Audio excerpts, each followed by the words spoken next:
And Todd, did they find the signs, the wildlife signs? Yeah, is Mary gonna be here? I don't know. I wasn't, I think she didn't- will. She didn't say I have anything not heard about she not. I saw her email to I the, can give an update on that. okay. It's kind of discouraging that they were just in a room somewhere. Yeah. Okay, you all are live. Oh, sorry. Okay, great. I'll fill you. I will call the EAC meeting to order and acknowledge that the press and public were duly notified of the meeting in accordance with the Freedom of Information Act. So our first item will be approval of the previous meeting's minutes. Did everyone get a chance to read them once we got the packet today? Pretty much? Okay. Were there any corrections or things that needed to be changed? Okay. All right, then I'd like to make a, I always screw this up, I apologize. Make a motion that we approve the previous minutes. Second. She seconded. She seconded, okay. Everyone in favor, say aye. Aye. Aye. Any nays? Okay. The previous minutes have been approved. And we would have citizens' comments if there are any citizens here, but I don't think we have any.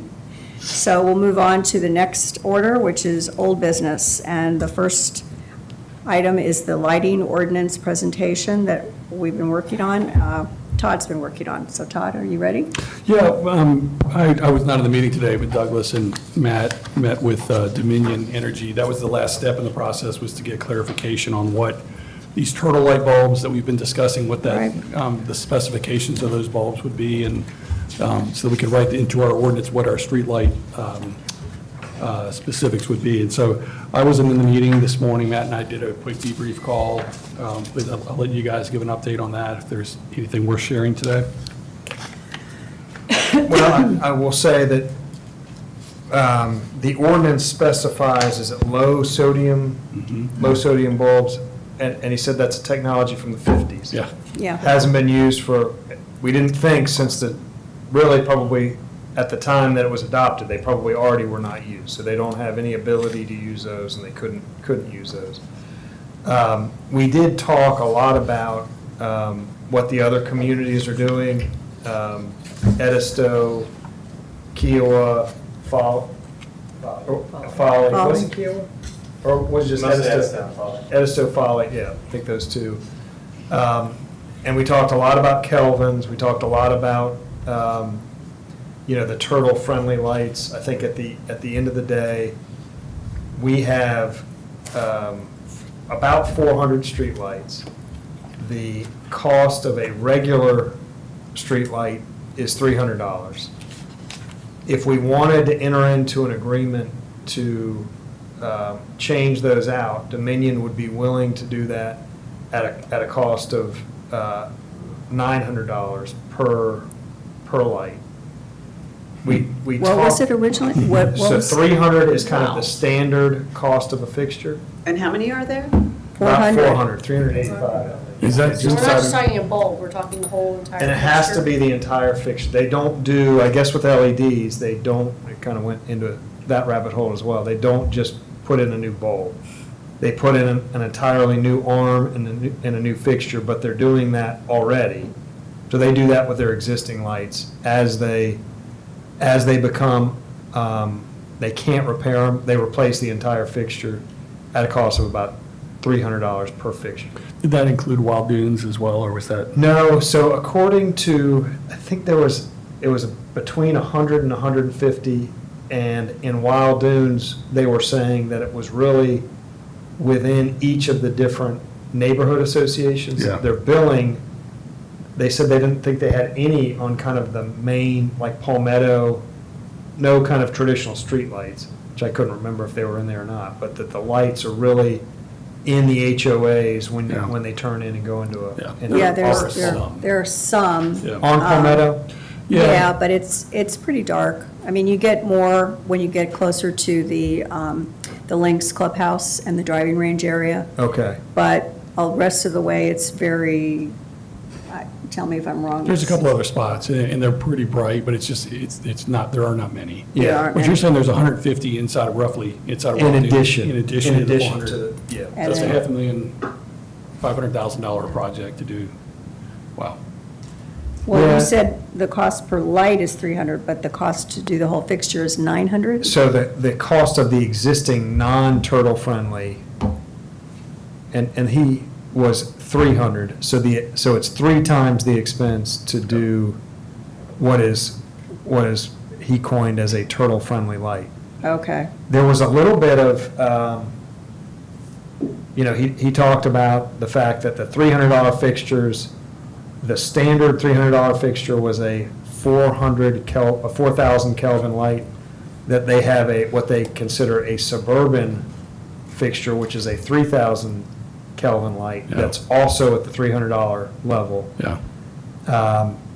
And then there are the turtle-friendly lights that he did not have a Kelvin rating for, but I think he thought it was like 22. I think it was 18 to 2,000 or something like Yeah. that, was kind of it's not, there's not a direct, but it's sort of, if you were to approximate it, somewhere around that About 1,800 to 1,800. 2,000. Yeah. But how much of the light is getting to the beach, like from Forest So- Trail? I mean, Well, so, and then I guess we talked a lot about the kind of pivot Proximity. that we're doing from beach lighting to kind of Neighborhood. island-wide neighborhood lighting. From his perspective, and I think this was part of working with other beach communities, they had experience of really focusing on the fixtures that they could see the source of light. So if from the beach, they could see a light, those are ones that they very much went for and kind of very focused approach on those that they could see the source of lighting from the beach. But I think that what this group has been talking about is more of an island-wide for wildlife other than turtles. So it was a good meeting. There's 400 streetlights just on the island in general. That's the, Excluding the wild. 150 on Waldoons, in Waldoons. Correct. So that's. And really, I mean, again, she was saying that those would be like in the kind of condo, Yeah, in a in the parking lot, communities, in the like in communi- my Lynx Clubhouse Villas, yeah, Right. right. kind of in those, so not really Yeah. what would be deemed kind of Wild Dunes lighting, but more the neighborhoods within Wild Dunes, Right. their lighting. And that was another, I think she said between 100 and 150. And on the island, does it include commercial lighting? Because there's a lot of lighting. Yes. Parking, so that's all. Yes, and we actually got a pretty extensive list of the numbers of each type of fixture. The commercial district, they're a unique kind of decorative fixture in the roadway, so they had an accounting of, all of the breakdown of the 385, not the 150 that were in Wild Dunes.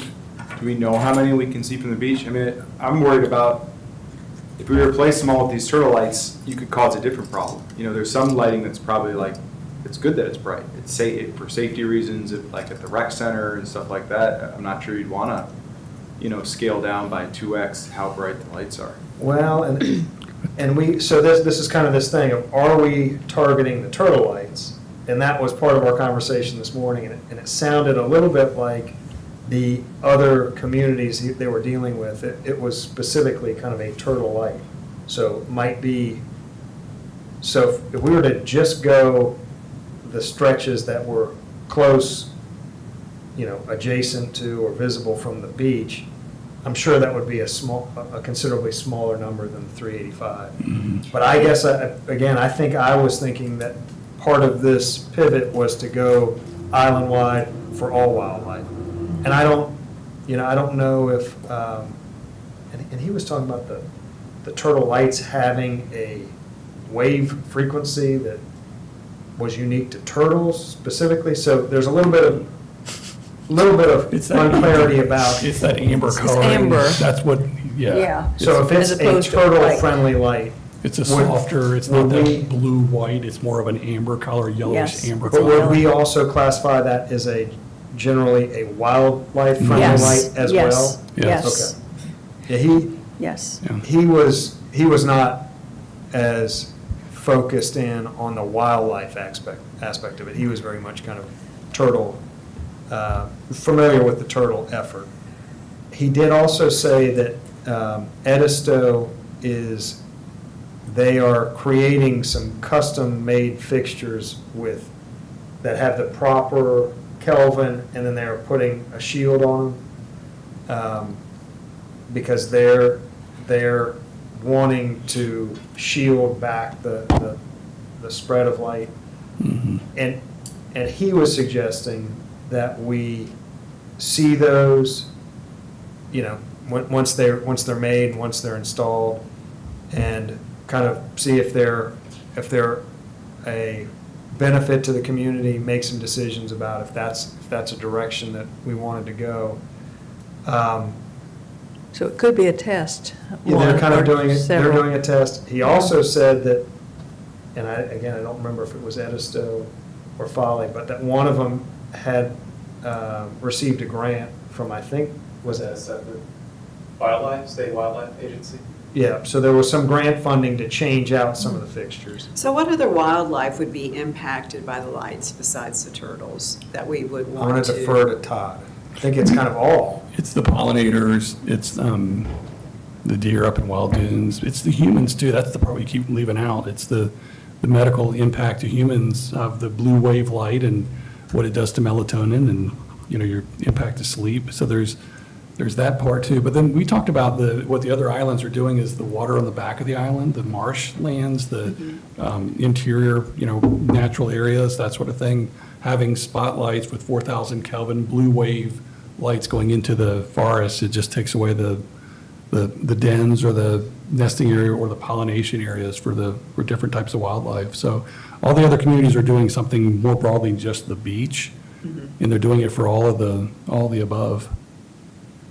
So I don't know what the right answer is. I'm not, advocating to spend $500,000. I do, maybe we look into what the grant was that they got, and then look, what are they doing more specifically with their lighting, level 1, level 2 from the beach. The marsh was another one that I know Kia was Right, and pretty maybe a specific. phased-in approach or Yeah. something along those Yeah. lines, but not en masse Yeah. to It everything. did seem to me from talking to him, and he kind of said multiple times that the lighting industry standards change every kind of 5 to 10 Yeah, years. not And he surprised. seemed to kind of guide us towards, don't put in don't put LED, because there's going to be something on the heels of that. Yeah. Kind of like what we did here, where we have a technology that's from the 50s in our ordinance. He I guess, guarded us against doing that. Yeah. So maybe maybe the strategy is, I think we hung back on recommendation on this change specifically for the streetlight section. Mhm. Maybe we just take it out of the requirements of the streetlights, Out of this part of the ordinance. out of the Yeah. ordinance, to not regulate For now, yeah. specifically on, the streetlights that go, because it's really, he also mentioned that at the end of the day, they're installing streetlights pursuant to the DOT's standards. So the DOT owns the road, they own they own where the poles are, and they're going onto their property. And he said he has yet to have the DOT tell them to pull out a light, but he said that it's in their standards that they would do that if requested. And the DOT standard was was it 4,000? Yeah. It was a 4,000 Kelvin. Yeah. So he was saying, that's in their regs.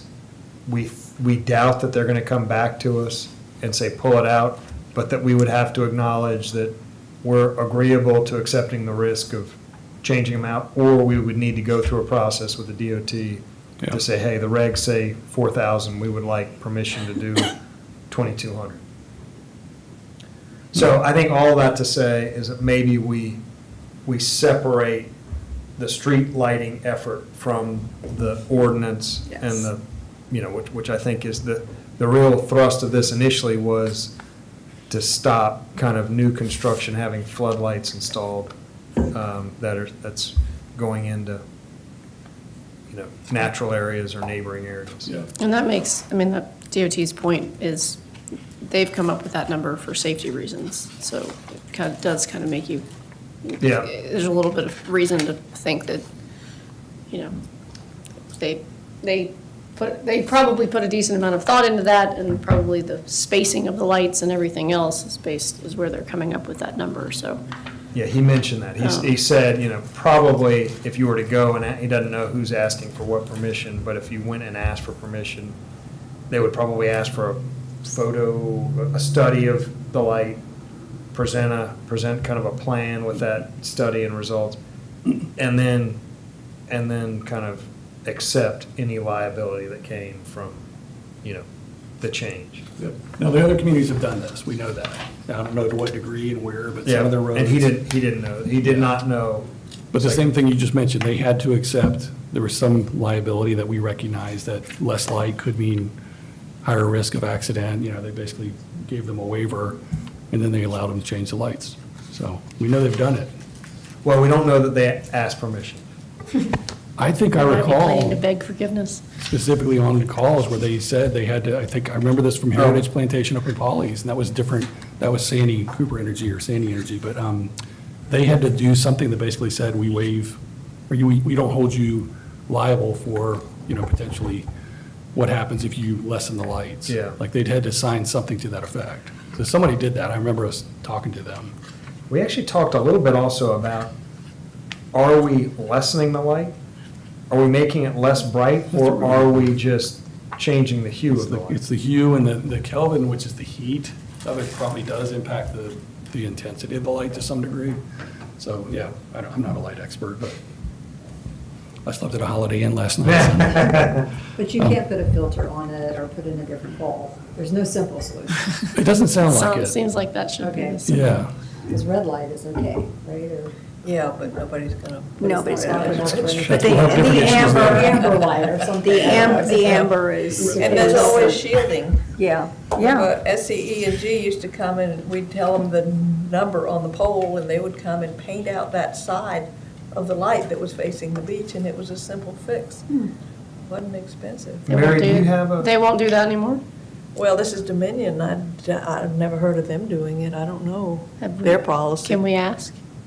Well, I guess that was, and back to Eric's question, Can of spray paint seems a lot cheaper.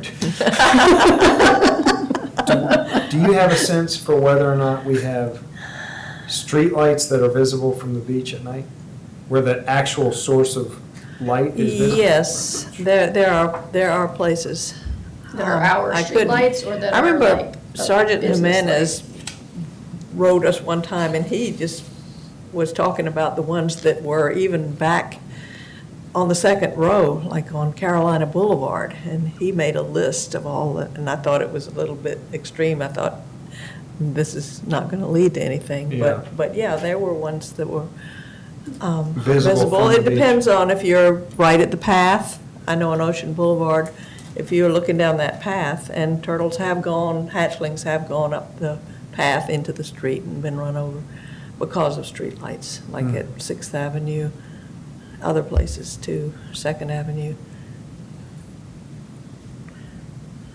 That kind of seems, and again, we're going between a little bit the turtles and the rest of wildlife, but, I mean, that sounds like low-hanging fruit a little bit. If we know that there are visible streetlights that hatchlings are running to, I mean, that seems kind of manageable and maybe some easy first steps as we kind of work into what direction we want to go with the rest of the.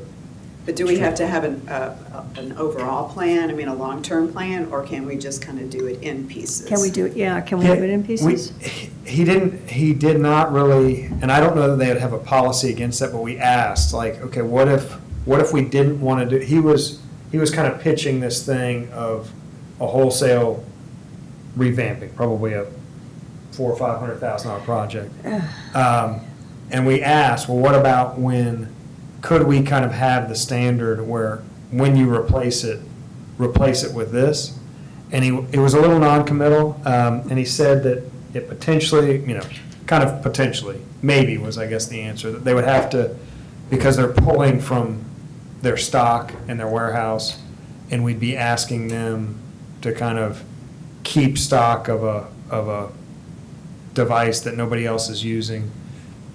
So he made it sound like it was a little bit of asking, a little bit of an extra ask, but it seemed like there was something there that we could, if that was going to be our request, was, hey, we don't want to spend 400, 500,000, but maybe over time, as you're pulling out the old fixtures, could you put up this fixture and we'll pay you, $600 each time you do it, because it was going to be a $300 fixture.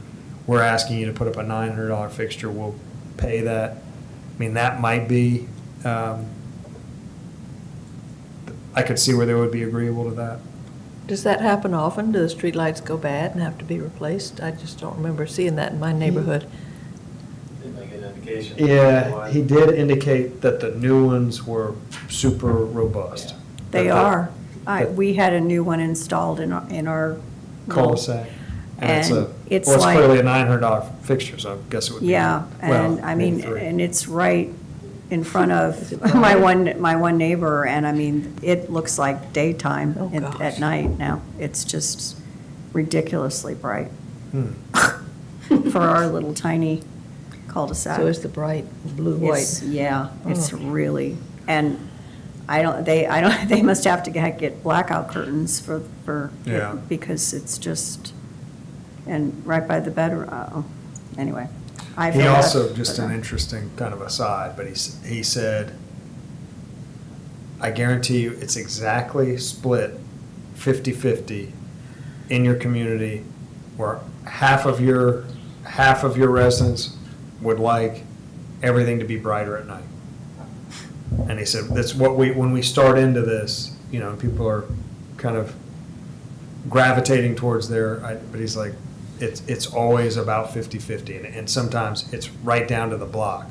We need it brighter, we need it darker, and there's a little bit of a throwing up hands in terms of, Goldilocks. yeah, We didn't There's no even, Goldilocks light. all we No. asked was that it be maybe 3,000 Kelvin. fixed. We didn't say we wanted it that bright. They just put that in. The standard, I mean, they're very much kind of back to this thing of, they've got their standard, Yeah. they just put it up. And they just put it up, And to because, do anything other than that would be a little bit of an ask for them, but that sounds like a 4,000 Kelvin, yeah.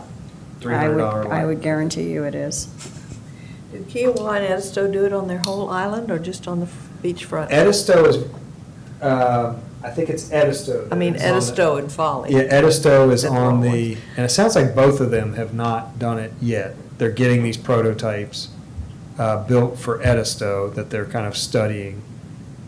And I think it's Edisto that has this grant, but I don't know if it's for the entire beach or not. Or the entire community. Heritage Plantation and Polly's, which is marsh and inland, it's not beachfront, they did the whole community. Polly's? Yeah, they're Santee. Community in Polish. Santee Cooper is their energy provider. It's a resort within Polly's. It's like a Wild Dunes, Wow, yeah. Yeah. Mhm. You, with private, you can do what you want. Yes. They can, but they still had to work with the energy provider to, because they were going to put in the $300 ones as their default, that's what they have in the warehouse, and they had to negotiate with them. Yeah, Yeah. okay. Have a little bit of a conversation about the non-standard, we have a bucket of money that's for undergrounding, it's like, could we use that? That was a maybe. If it was associated with an undergrounding project, we could kind of tack onto it. Hmm. Sounded like it was it was Way too outside the box. Yeah. maybe a little bit too outside the box, he kind of was like, well, maybe, and Being way we too know how creative slow going that process is to start with. Okay. Well, so what is our next step? Yeah, what's our next step? So Todd, I guess I would suggest taking out the streetlight section in its entirety Good. with the idea that we would, kind of stay in contact with Dominion, with what Edisto's doing, with Folly's doing, watch them, and develop a streetlight plan, policy, approach, strategy separately from this ordinance, to just kind of decouple the two, I think would be my suggestion. Should but- we do some sort of inventory for the lights that are visible on the beach? And that might be a good. And then maybe first ask if step. there's a simple spray paint type solution? Yep. Or can we just send somebody out there? Send Robert with the can. Do we, I know you've got this list memorized, Douglas, is the list from the Community Enrichment Plan, was there anything in there that tackled lighting, island, like, I don't remember if there, I could probably. if there is, See if I maybe can what search. Katie was saying. It's very searchable. You can search it by lighting. Yeah. So if there is, maybe that's what Katie's suggesting, that could be kind of an initiative that ties into that.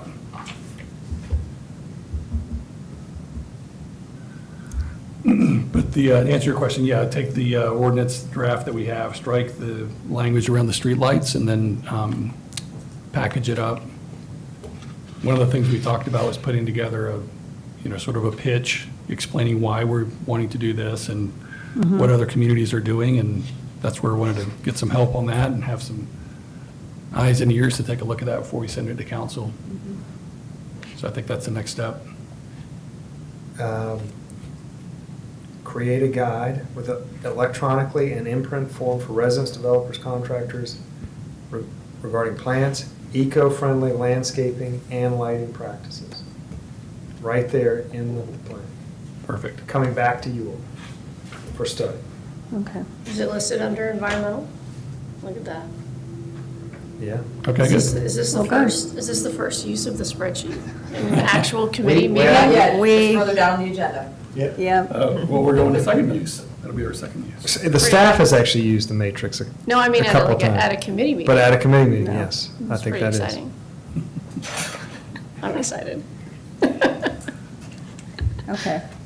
So we're going to take the streetlight portion out of this ordinance and get some eyes to look at it, and that would be, do we need like our lawyer, or, I mean, who would look at this to kind of help us decide if we've got it right, if we take the lighting, street lighting part of it out? Well, so it would go through the Planning. lawyer for I don't think it's in, it is in zoning as well. So just kind of generically, everything would goes through the lawyer for a legal review, but it Yeah. wouldn't be a policy.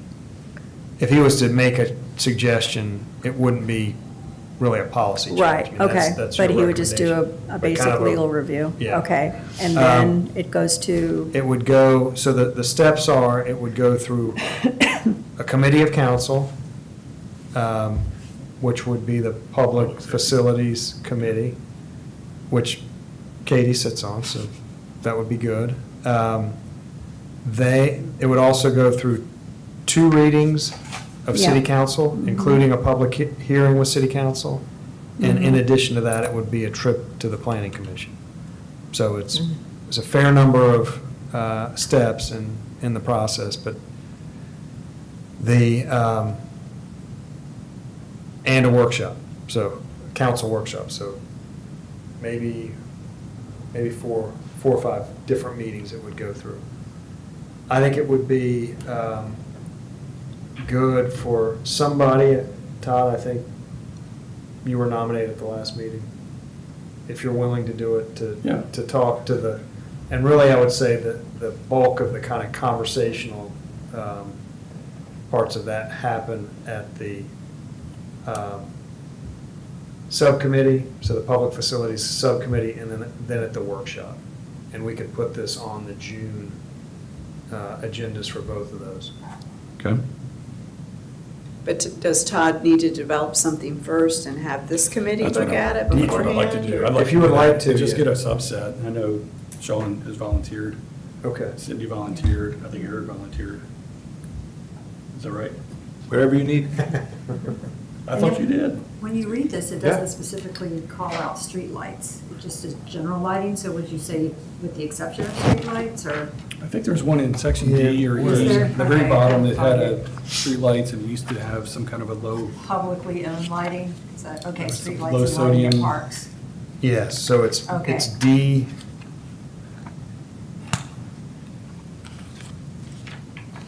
So maybe it's just D1? So you take Publicly out owned one. lighting, street lights, and lighting at parks and other publicly owned beach areas.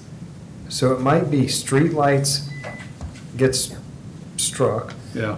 So lighting at parks and other public-owned beach areas shall be subject to the following. And then subsection 1, I think, is the most problematic one. Is that the one with the low sodium? Low Street lights shall be sodium located shields. so that most of, will be illuminated, will be directed away from the beach. Yeah, the low-pressure sodium, okay. So like the parking lot, is that really brightly lit? Because I wouldn't, that's not a street light, You know, right? I will say, I'm just thinking now, kind of your head starts to go to places, but one of the fixtures, or a couple of the fixtures that we talked about, were the floodlights at the marina. They're very powerful, but they're also kind of illuminating a restaurant's parking lot. It's very bright. And I don't know.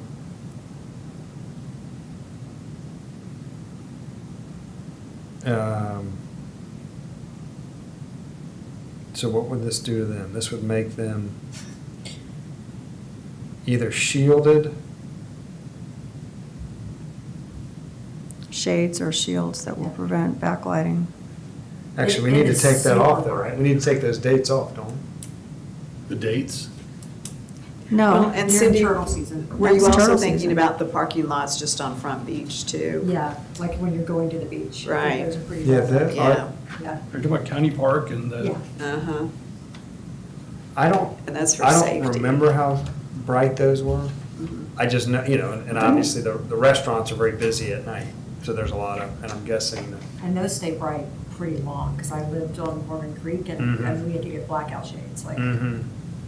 Well, personally, we would never leave a turtle nest at Front Beach. It would be a total disaster. Yeah. And we're not supposed to relocate nests because of lights. DNR tells us, you deal with the lights. Well, we're not going to get the restaurants dark. So I use the excuse, which is a valid one, that it's a wide, flat beach, which will be washed over and a king tide. Therefore, we are allowed to move the nests, but not at Front Beach or County Park. It would be awful. Yeah. It just wouldn't That'd be a work. disaster. Oh, the people too, I mean, the crowds. Yeah, and- yeah, exactly.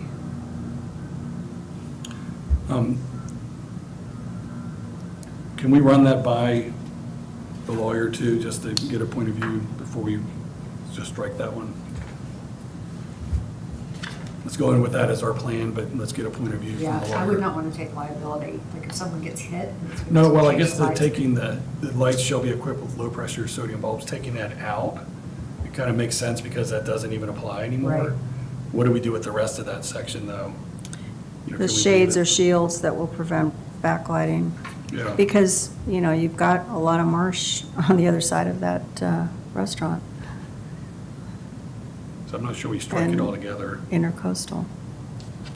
You see what I I'm saying? think- Douglas? Yes. I think it's Yeah. good if you can do it. I think if we can leave the shades or shields, Maybe these just take lights out- shall be equipped with shades or shields, and just strike the low-pressure sodium bulbs.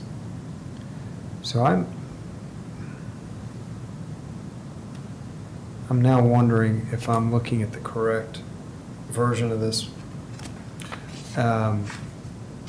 Because mine is not showing, in the packet, mine's not showing the red lines. Oh.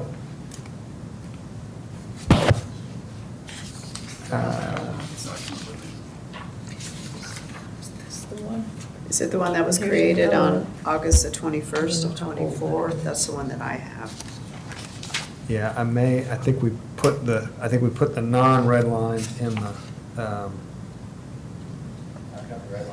And so that's, yeah, so it's Yeah, the I've got the red clean, lines. so it is the right ordinance, it's just the clean version. Yeah, I think just D1, we just take out the low pressure sodium bulbs reference, but the rest of that would still apply, right? We want to render the lights not visible from the beach. So just shall be equipped with Shades or shields. shields that will prevent backlighting and render them not visible from the beach. And is that easy to do? I don't know how you do that. You put Well, I think- covers over them, so you still have the bright lights, but you just covered them with It's the just cover? on the back of it, it just has a flap. And does Could the be engine just do on that, one or- side toward the beach, but then it's That still. was in the original ordinance. Okay. I think that was. Has anybody ever considered, it seemed like it mentioned bollard lights. You know, in Florida, they have these lights that are this tall, but I guess that wouldn't be acceptable Is that a for low profile? liability. Is that, what They're, is- they're short, but they have lights shining I down. think that's classified as But low I, profile. I guess they wouldn't accept that because of danger to, Yeah. I guess, can we just take out the low sodium pressure Yep. bulbs and leave the rest of that section as it was? all of it as is, just eliminate low pressure sodium bulbs. Just leave it all alone, take out the piece that's not relevant, but leave it, the rest of it as originally worded. And just like you said, focus on the other aspects of the changes. Yep. Okay. Okay, I'll send that out. Matt can help me before you Sure. text out. I thought we did remove the dates too, though. Well, and so that's going back, subsection D is going back specifically to the beach. Right. And I was Oh, I thinking, see. I was thinking that the intent was to not, I thought we broadened it. It says beach areas. So I think the way this is drafted now is the specific kind of use of lighting sections are more general, and they talk about not spilling onto adjacent properties. Yep. And then there's, and I guess the way this is drafted, the street light section is focused on the beach. Well, I mean, it does. Maybe that's a- Number 10 is It's kind of where we specifically want to says go. Maybe that's where we're gonna go anyway. outdoor lighting, number 10, under the use of lighting is residential or commercial structures facing the intercoastal waterway, marsh, or other natural areas must be shielded so that light is directed downward and does not shine directly onto the natural area. And that's, you know, you were just talking about Islander 71, and But we're not going to try to tackle that this fast. Is that what I'm hearing? The, The commercial, street lighting, public access street lighting. The original. I guess it's in there now. Yeah, it's in there now. The original language Well- is in there now. We could leave it as is. Yeah, that's right. And it's just, that's right, it's just turtles then. It's just adjacent to the beach, which wouldn't apply to Islander 71. well, Streetlights shall be located as their illumination is directed away from the beach. Lights at parks or other public beach access points shall not be utilized between May and October. Those are the publicly owned lighting things that are in place today, so that doesn't apply to Islander 71. So this is directed to individuals, commercial, and public, right? Those are the three parties that we're seeking action from. Right, but D is really just specifically the publicly owned lighting, the streetlights and lighting at parks. So we've minimized the public. The public, you're just worried about the beach, and then we're telling commercial and residential to worry about everything, right? The way it's written. It's the building code specifically for residential building that the rest of this is addressing, right? Is that what you're asking, Cindy? Did I lose you? Yeah, I'm just trying to think the actionable items, like who's responsible for action? And what do we hope to achieve? So at the macro level, when doing construction, renovation, or otherwise, putting lighting in that is not lighting up the sky, lighting up natural areas, lighting up your neighbor's properties, like it's downward focused. Okay, so this is code, this is not remediation. It's code, that's Okay. right. Yeah. Yeah, now, there's nothing in here that says, there's no grandfathering or otherwise. So what we had talked about is if there's, egregious violators, and that's been in place for a year, then this code would affect them potentially. Well, so we are, For residential. 10, yeah, outdoor lighting on residential or commercial structures facing the intercoastal waterway Marsh. must be shielded, so that's new, yeah, marsh. That's a new requirement. Mm-hmm. And then if you look at the top of that subsection, to see who that section applies to, it is the policy of the city for both new and existing development to minimize artificial lighting. Okay, so And to new, limit the wow. spillage, to adhere to this policy. Lighting, outdoor lighting and lighting of structures shall be in compliance with the following. Existing development, that would include, Yep. Islanders But we and- talked about that. No, that's, okay. right? But we're not talking about streetlights. We're talking about residential lights, right? These are lights that are security. on the Commercial and side. residential, It says commercial and residential. we're but not, talking street but not lights. city lights, right? We're not talking about streetlights. So I think I think the Islander 71 example, those are streetlights you're talking about, right? They're on that, they are on that Parking lot, Dominion walkways. list. Yeah. They're on that, they are city-owned. Yeah. Okay. Actually not on a street. I But guess they're still- that we own it, it is a parking lot. What do we think the policy should be?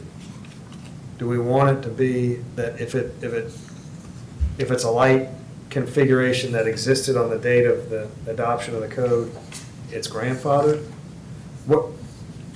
I think the way this is worded,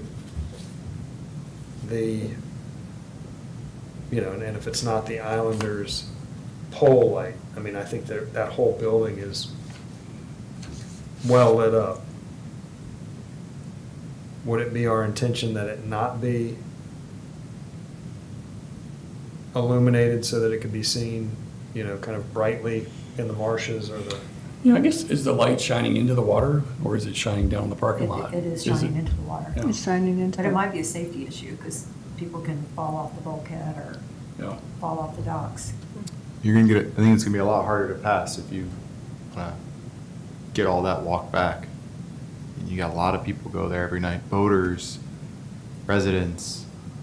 I mean, it really could change the dynamic of a pretty loved place on the island If you tried to apply it to try to existing- apply some pretty strict, light pollution. Well, there's also Front Beach to think about. Yeah. It's not just Islander. Yeah. Front Or Beach is Front lit Beach up, is already- Front Beach is lit up like, The Front Beach already violates our current code because they're lighting up the beach. Is that oceanfront side just bright as day at night? I don't know that I've ever I been don't on usually the. go out there, I don't know. You're not on the back deck and.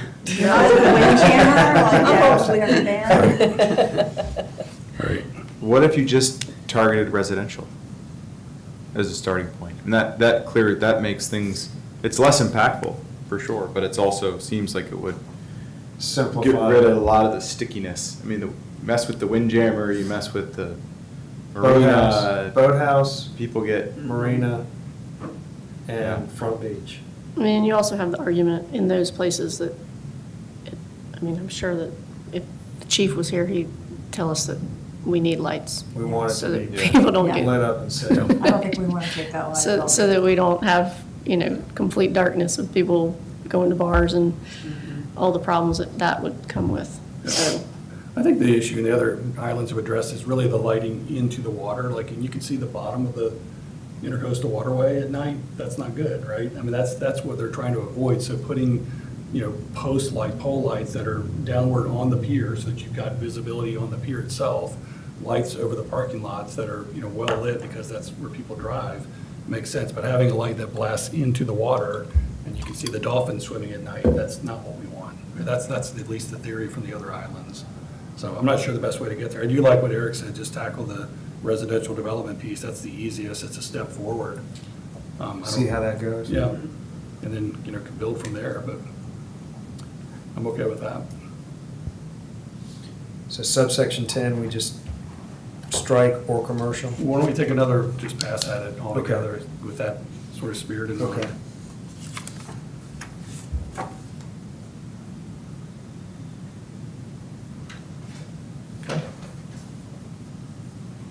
Okay.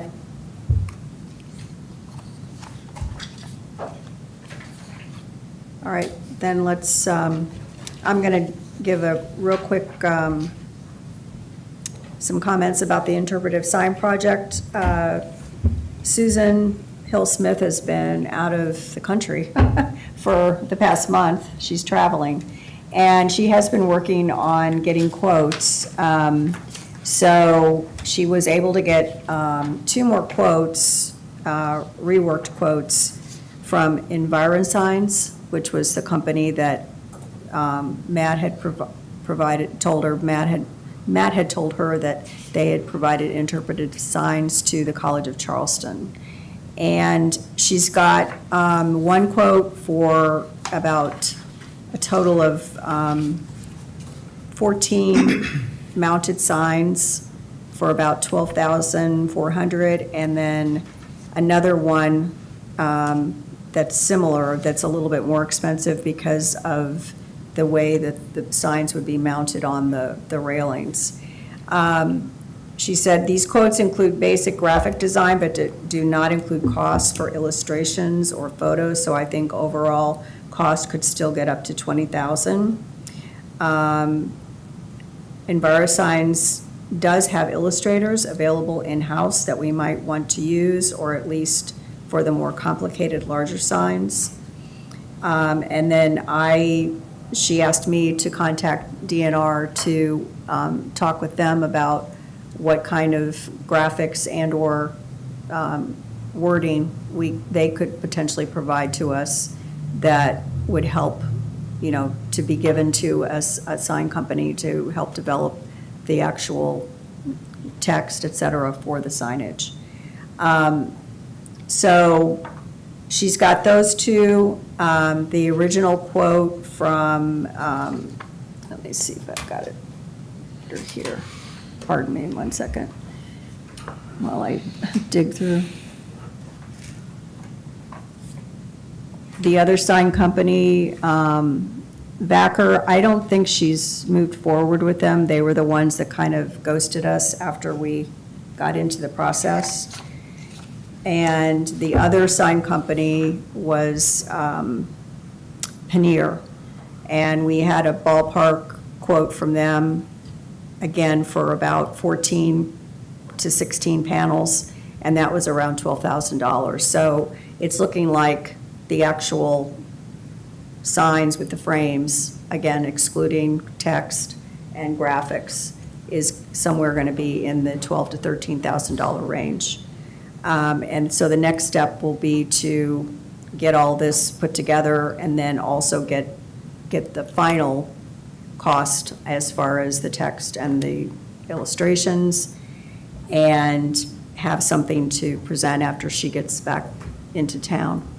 I did email John Bushnell and Dave Lorenz at Islander 71 and asked them if we could, once we do have, I said, we're working on a presentation for the pier, an interpretive sign idea for the pier, and we would love to talk with you and present our ideas and see if you would be willing to partner with us on the project. And I also emailed Tyler and Scott, who are with the marina, and CC'd Mike Schuler on that to see if we could also meet with them. Same text, we've got this plan, we've got a project, we'd love to partner with you, can we meet with you? And I'm trying to get some dates potentially set up to meet with them in mid-June. Good. Again, after Susan's back and we have a more complete picture of it looks like we're going to be looking at the 2 companies, either Paneer or EnviroSigns. And I think she's leaning a little bit more to EnviroSigns because, again, they have the in-house illustration option. And then depending on what the sponsorship, if they do agree to partner with us, then does that then that drive procurement? Yeah, so anything over 10,000, it'll need to be approved by council. Supposed to have 3 written or verbal quotes. occasionally we can't. I thought it was over 25. Over 25 is sealed, is like Oh, it's sealed sealed, bids. sealed yeah. bid. Okay, I That apologize. is a Okay. trigger, but Okay, I don't know that that's, I mean, I don't think that's a big hurdle, but it will have to be approved by city council. okay, all right. So when she gets back and we have all the costs for the two companies, what would our next step be? Would we need to obviously present here? Yeah, a recommendation A from recommendation from here. Up through the subcommittee process to get approved by council. And what? If it's not paid for by sponsorships. Okay, so it would still be okay then to meet with the Marina and Islander 71 and see Yeah, if it- before we, If that's Go the, sounds send it like up that to- would be the first, that would be the first step to see if they're willing to, put money in. put money in Yeah. either. And then whatever the result of that would be, would generate the request up to city council. And tell me again, the total amount that would definitely require, it's 10 to, 10, well, yes, it's 10 to 25 is just bids. Over 25 It's a is sealed. a sealed bid, Okay. competitive All right. process. Just hypothetically, let's say that we had sponsorship that was covering 10,000 and the And it city was had to pay. 9,000. Yeah. then what- 900. Then what happens? In theory, we'd have to see if it was a budgeted expense. It has to be, and there could be parking lot improvement, we'd have to find. I mean, Okay. there are kind of buckets of money for Okay. signage. And so we would, depending on the price. Yeah. Kind of, you tell us what the delta is, and then we'll tell you Yeah. what the procurement code is. But I would just assume that it's going to need to go through a process with city council. okay. And it should go, I mean, it's council, they have purview over the dock and what happens with it anyway. So they're Right. we're gonna want their approval Right. regardless of price. Oh, sure, yeah, okay. Hey, Laura, I don't know if we already saw this or if the prior packet had this, but is there a layout or kind of a draft layout of where the signs would go? Yeah, Did you share that already? she had it, I don't Was know. there a prior packet? It was in there, I can go back I think and it look. was, Something, yeah. I've got a hard can go back copy and of it. look. So this was it, so This is in the packet. Not this packet, I think that was a prior packet. this was a prior Okay. packet, yeah. Okay, I'll go back and look at it. The reason I ask, I was at the marina a few days ago, and I walked out and looked at the dock, and 14 signs seemed like a lot, but I kind of wanted to see the The layout. majority of them are going to be along this walkway. Yeah. We've reduced, and she worked on reducing the number of signage actually on the pier itself, so that it wouldn't get too cluttered. Yeah. So a lot of them are going to now be along the walkway, coming from both directions that, lead to the entrance to the dock. So that version In of the pier. the layout is in the prior packet, or is this a different layout? This is the original, and I Okay. think she's got a newer Okay. one now that she's taken even more out of the pier and added more onto the Okay. walkways. Maybe you could bring that for the next meeting. Yeah, just so we could- absolutely. That'd be good. I Okay. need to get her back in town. It felt like a lot. I was actually starting to get a south of the border vibe when I was looking at 14 signs and walking around out there going, where are these Yeah, signs going yeah, to go? But- no, I think we wanted to have sort of a welcome to type of sign at the main entranceway here onto the pier that would talk about, the city and kind of the history of the area and just a general overview. And then there would probably only be 3 signs on the actual pier, and then the rest, so that's 4, and then the other, 10 would be more along the walkways that lead up to the entrance to the pier. So is that doable to get an updated one by the next meeting? Will I Susan think be so. back? I think she's going to be back. She left the end of April, and she was going to be gone for a month, so I think she's going to be back in the next week or two. So That'd be I good. will Yeah. Yeah. I wonder if you can put more information on less signs, because I'm kind of like you are. It seems like a lot, because it's not a very big area. So it seems like you would walk and read a sign, you'd walk another 5 steps, read another sign. It's We've got them pretty- spaced, we actually had them spaced out, at least, I think, on the walkways, I think a good 5 to 6 feet. Okay, so there's. a And there is an option, one of the options was what they call flip books. And it could be a general sign about, let's say, marine life and mammals. And instead of having all of those individual, you would have a flip book of dolphins, sharks, some of the fish and whatnot. And encompass that in a book that's attached to the sign that literally is like a flip book. Or a QR code. Yeah, I think QR codes we're considering that, but I think the idea is to have as much of it be visible like there as possible. Yeah, I'm just concerned about deterioration with the flip books. They would all be the same type of material that the sign itself is with the pressurized, they would be pressurized and laminated, pressurized laminate. So they wouldn't, and I don't know what the rings would be made out of, but it would be something that would certainly be not metal. For sure. Okay.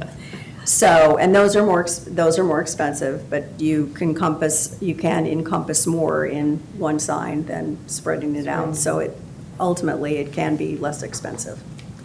So I will get her back in town and get us back on track with this. So that's my update. And I don't know that, I'm looking back at a packet, I don't know that I did include the site plan. It was in the proposal was in your February, but I don't see a site plan. Yeah, So- maybe just for next meeting, have a revised one All that right, we can yeah, then. just- absolutely. Yeah, we can go down and do a little field trip and kind of experience it. And have a beer. Yeah. Or a margarita. Yeah. Okay, I'll have the revised plan for next meeting, as well as cost, et cetera. Okay, so that's my update, if you will, on the interpretive sign project. And the next item on is there any other, do you want me to do anything else? Is there any other recommendations on this? Okay. Good neighbor brochure. Todd, do you want to loop back into that? Yeah, nothing new on that. I think that we last talked about the matrix that we're going to go through here, the new business section. I think there's some things that are related to that, so maybe we just either take this off of the agenda, old business for now, and then tie it into the matrix The at some matrix point. discussion. So I'd make a motion to remove this from old business and wait until it becomes an initiative. If that- You don't have to make a motion for that. I don't, okay, then let's take it off. All right, so we're going to move this to the matrix. Okay. Then the next item is water quality testing, and Matt and I have both done some work on this, but I'll let Matt go ahead and start. Sure. I spoke with John Farrell again, with Town of Mount Pleasant, their environmental manager. He told me they use a company called Lumen Ultra for microbial source tracking. And he gave me a little bit, I talked to a representative, a sales rep for Lumen Ultra, and they gave me a breakdown of the cost. And Laura, you want me to go into that now or kind of? Yeah, Sure. yeah, go ahead. So per sample, it's about, let's see, $221, but each additional, so there's targets for each, so you can have, what Mount Pleasant does, they do humans, deers, birds, and dogs, I believe. Each additional target's $135, so I think we're talking about 3 outfalls. Yeah, So like I said, its lowest is around $665, and its highest around $1,500. so they do humans, deer. Total, for all three. Correct, yeah. Well, we were talking about just doing 3 targets that, I forgot, yeah. We were talking about doing dogs, humans, and birds maybe. That's what Mount Pleasant said, that's what they always get hits on. Everything else is kind of marginal and very small. That was our thought, just doing those 3 targets if we were to go that route. So 221 plus 150 for every. 135 for each additional For what? target, yeah. For every additional, so you get 1 target for 221, and then it's Correct.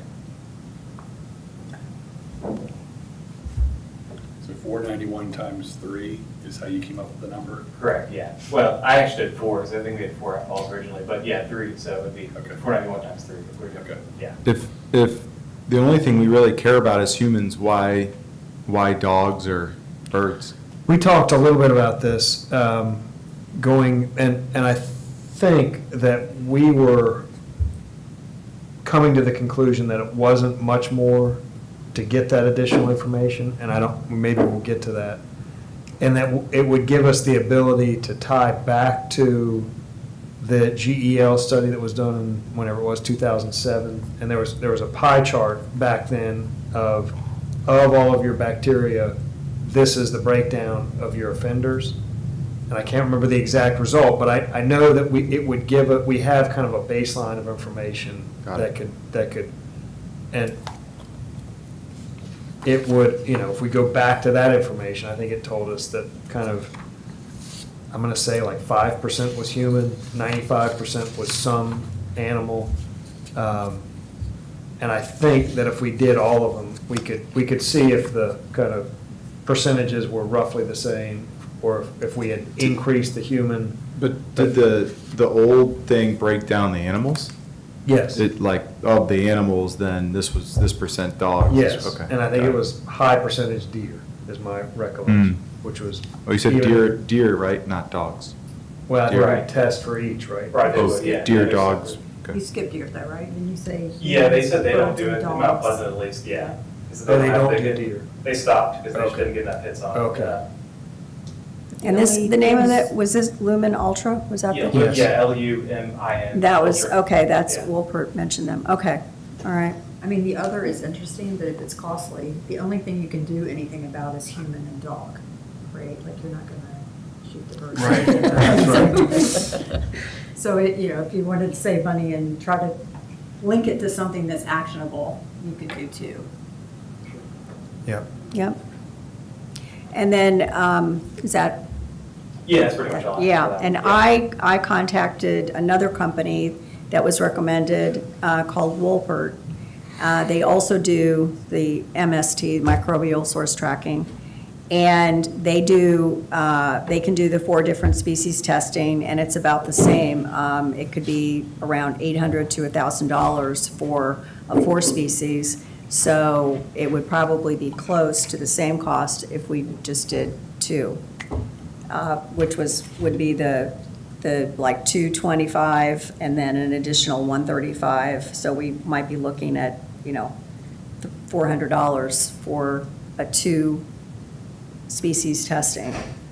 That sounds low. Is that collection and testing? That doesn't include the labor. Yeah. So the that's collection that's is just the very testing.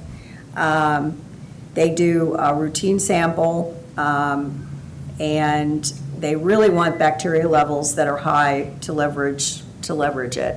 And so I emailed back to Gwen at Mount Pleasant and said, should we try and do it again at a high water, when we have a water event? And she said, potentially yes. She said another good time that would be different than what we did last year with the original testing would be a King Tide event. And I also had checked into the sucralose idea, and because she had originally said, well, only humans have, sucralose in their systems. But she's come back with a little bit of a different take on it. She said, I've been giving this some thought. Sucralose is not removed easily within septic systems, which can make it a good tracer for the presence of septic discharge in groundwater. However, other types of nutrients or bacteria should be, we hope, managed by the system, so we would expect to see some sucralose in your streams no matter what. The important thing would be to compare its relationship with bacteria and other types of pollution. So she's basically saying, and then MST can be a more straightforward test. It uses the genetic fingerprint to say human, dog, or something else. So she's leaning a little bit more now towards just doing the microbial source tracking rather than both the sucralose and the MST, which in our case would reduce the cost because it could be another, couple $1,000s just for the testing for the sucralose based on the costs I got. And then you still have to, do the labor of reading it and shipping it and all that. And I think that was the same for your point Yeah. of contact. Well, You so this also is- needed to collect it Correct, I yourself. forgot about that. It's a $300 one-time fee for 6 samples, so, to- Okay. yeah. Not to collect, not including collection. You collect, yeah. You not- collect, yeah. you do all the kind of collecting and Correct. mailing. Yeah, and that, so the It sounds like they're identical, right? The sucralose testing, Eurofins was the company that Gwen referred me to for that. It's $585 a sample to collect, and they give us the jars that are used. And then there's a $15 fee and per order and shipping. So, again, it could be, But we're doing that collection as well, correct? yeah. So I think that's what we were concluding was it was actually more expensive to get less information with the sucralose. Yes, Right? yeah. So But when you think about the outcome, so that there were like 6 hotspots, is that right? I think It's- 3. We've Okay. narrowed it You're down to saying 3. three that we- Yeah. And then they're high for E. coli, so we're trying to link that, I'm not saying hopefully, but if it's to humans, then it's actionable through the septic systems. But otherwise, it's just interesting, right? There's nothing you. Maybe dog is actionable, a little Yeah. bit of kennels or something like I mean, probably not. Maybe not. So it seems, the hope for You can do result is awareness that, the hope for result is that it is human, and then we could say, hey, there's a problem with leakage with these tanks. Right. Otherwise, I'm not sure whatever you get would be actionable, and maybe not worth Well, and spending the that, I money mean, on. and that That's- was the That exercise. was the exercise. 20 years ago was that we went through a pretty exhaustive process, and at the end of it, it showed that, again, I think the number was 95% Right. was something other than human. So you can tighten up the system to be perfect, and you've only moved the needle 5%. It cost you $50 million. So we that could sounds- just test for human, Yeah, then I'll come back to. because it'll human. just come back as either human, Or X other. percent Yes or human no. and Y percent other, is what the test, if we just did one, Right. that's what the test results would show?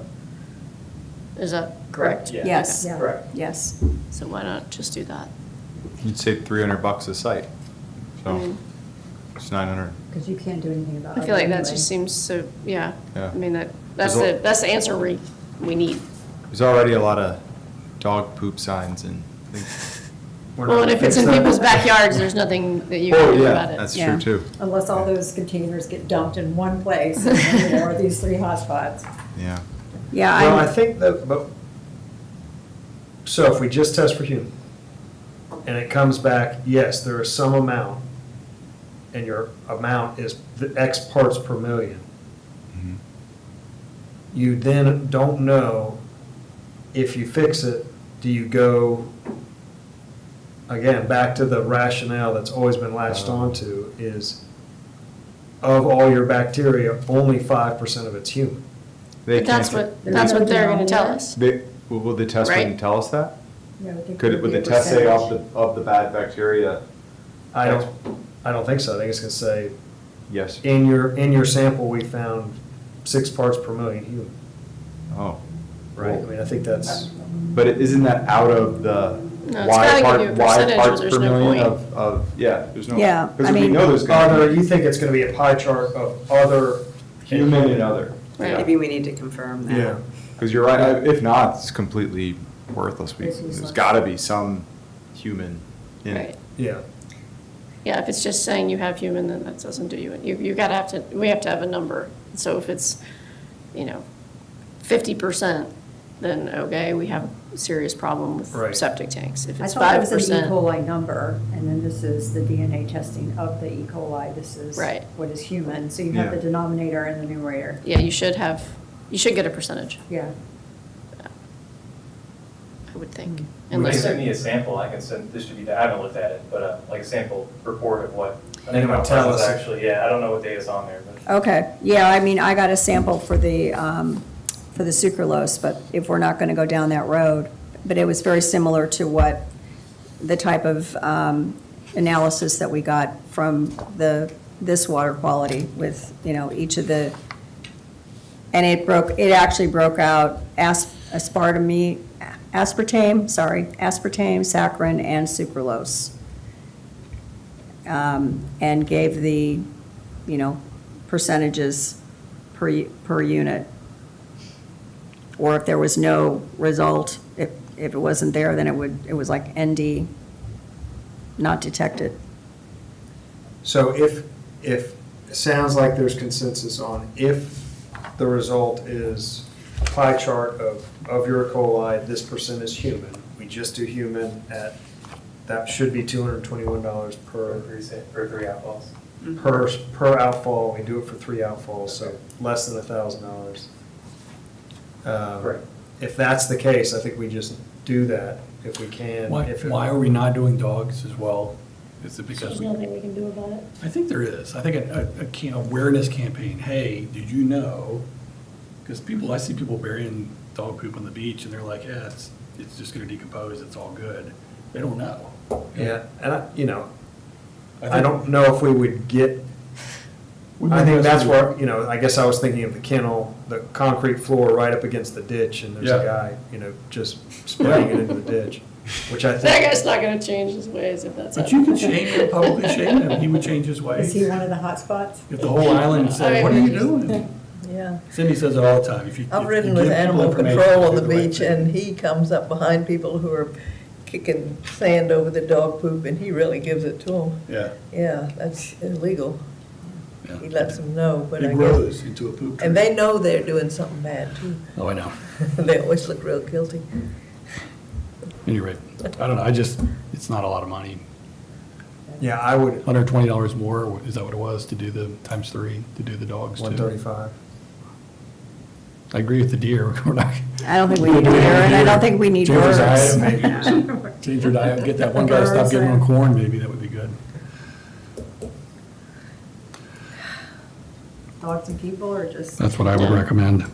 Dogs and people I'm fine with dogs. I'm fine with dogs. Can't hurt. at 3 I think- locations. Yeah, And if it's, and we could compare it against the study 20 years ago and see how much more now they have. Because the amount of dogs have increased on the island. Dogs. yeah. The number of dogs on the island have increased. Okay. Well, then, Matt, since you made the connection with that company, do you want to? Sure, you mean use Lumen Ultra? Yeah, Okay. yeah. I mean, I can get a more definitive, I'll go back, what I will do is I'll go back to Wolpert and tell them that we only want to do 2 and get a harder cost Okay. from them like you have, rather than just a range. See the difference. Yeah, Okay. and compare. And when is your last day? June 6th. See, it has to rain before Soon. June 6th. It has to happen. Everyone Oh, came we need to tied sample. in a big rain. Yeah, that was We're gonna going work you till your last day. that was going to be my Here's my last Don't day. let it other go. question. Would we be able to contract with Gel to just do like we did for the original, to just do the sampling? I think John offered to help us, which might be good with Lumen Ultra since he has experience with their kits, and maybe he could help us Okay. sample one day. John from Mount Pleasant? Yeah, yeah. Oh, So he said okay. he's willing, happy to do it. Okay, all right. Make sure we don't mess anything up in the process of Okay, sampling. all right, great, Yeah. okay. As I don't want to put pressure on you with your Oh, no. Don't worry about it. exit timeline. It's on its way out. We have your cell phone. Yeah. There you go. Okay, all right.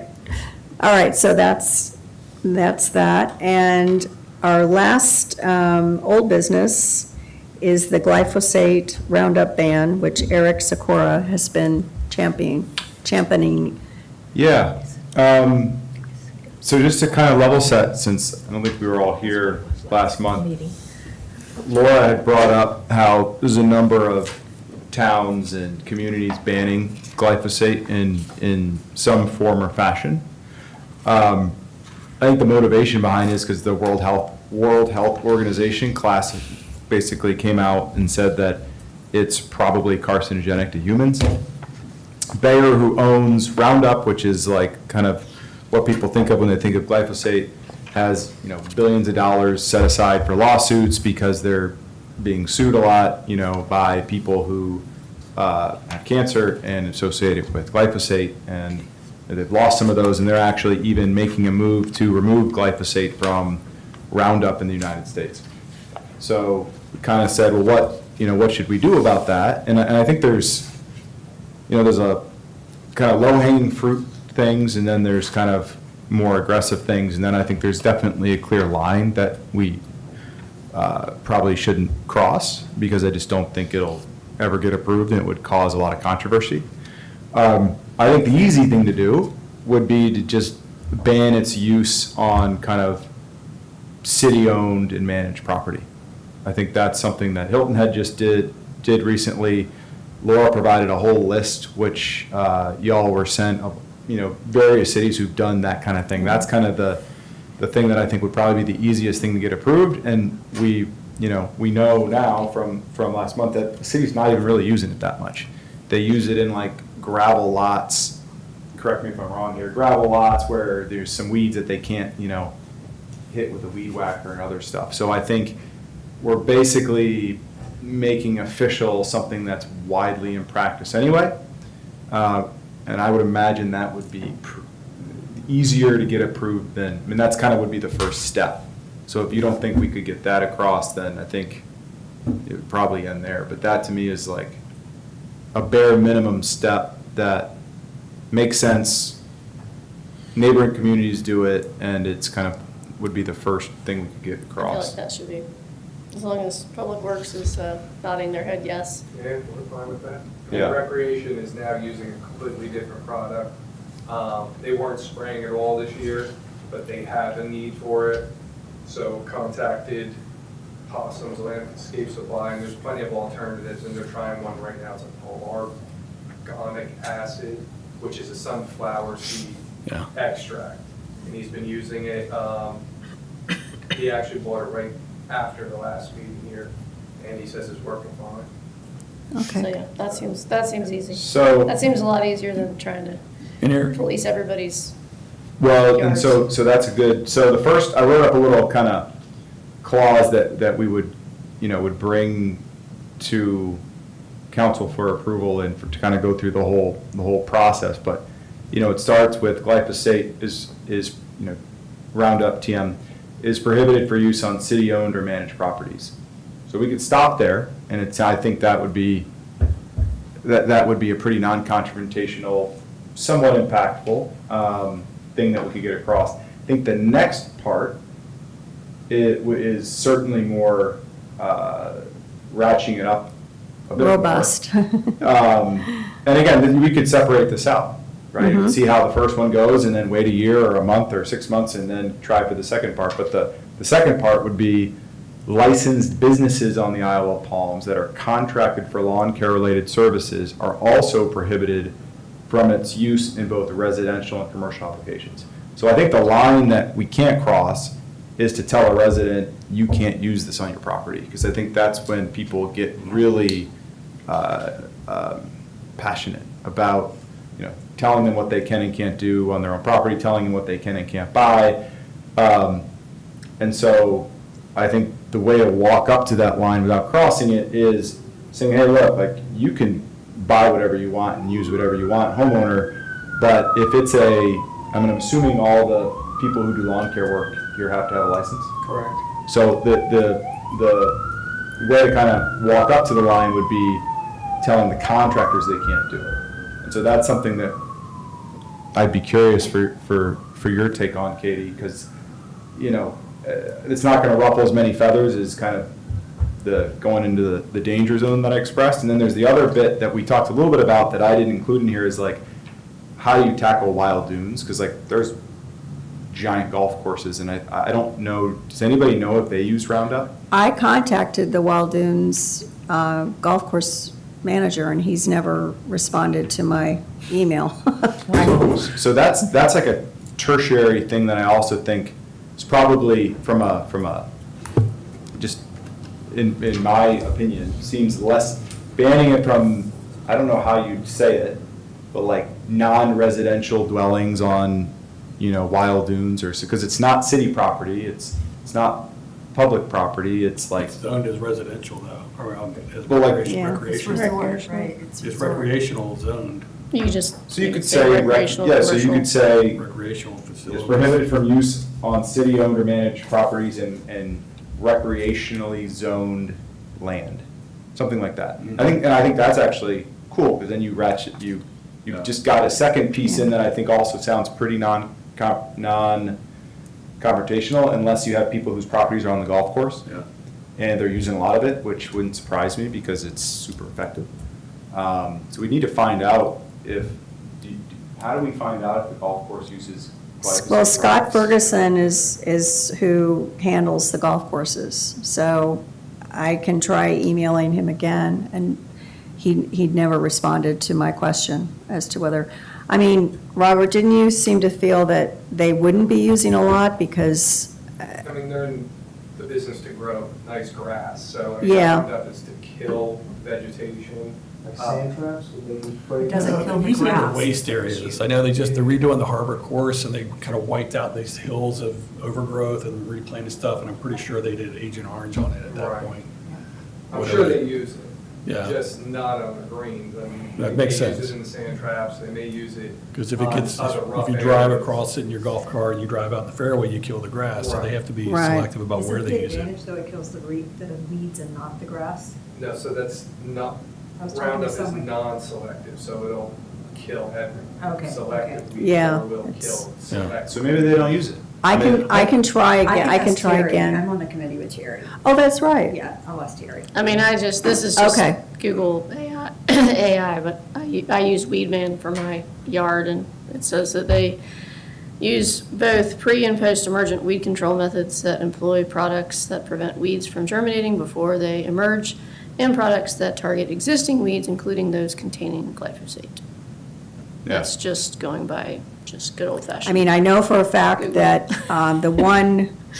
the Green Carolina, which is the main contractor For the Wild Dunes for community. Wild Dunes, for the landscaping, he called me back, Trent, and they use very, very little of it. Yeah.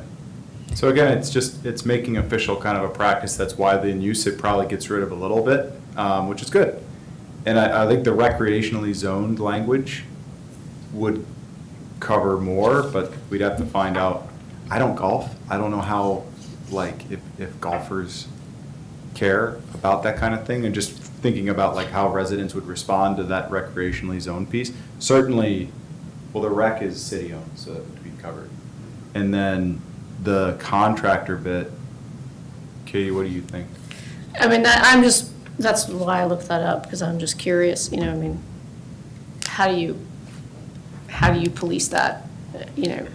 The, Well, even if you Contractor, couldn't police yeah. it, it would still have an impact, I think. I mean, I've had contractors and the zoning people come and give them tickets for things in the past. So, I mean, you could just look in their truck and say, what are you using? I mean, in theory. But I think just having a policy would, and, I guess if if a contractor violates the zoning thing, they get a ticket, right? Yeah, and I don't think it would be in the zoning code, but it would, yes. it would just be an ordinance. It would be. It would have to just be an Well, ordinance. And how would you monitor that? I think it would just be something that, I don't know how proactive, I don't know that proactive monitoring would occur, but I think, if 100 contractors, lawn care contractors are using it, and all 100 are informed that you're not allowed to use glyphosate because it violates an ordinance, and if you violate an ordinance, this is what happens, I suspect that 100 will go down by some percentage. Maybe it only goes down to 50. But you're right, I mean, it's hard. I mean, you could have code enforcement look and see what chemicals they're using and stuff like that, but I just think there will be a certain percentage of use that goes down just by informing them, hey, you're not allowed to do it, or you could get in trouble. think also a PR campaign to the owners, because I've told my lawn people, don't use that. And Me I just had too. a conversation with my pesticide person, and he said, and I said, how many of your clients want organic? And he said about 50% are asking for organic versus chemical. So I think if we say the city's taking the lead, this is why, this stuff is dangerous, there's new studies on Parkinson's and golf courses, all this kind of Yeah. stuff, then I think then people will ask their providers, hopefully, Sure.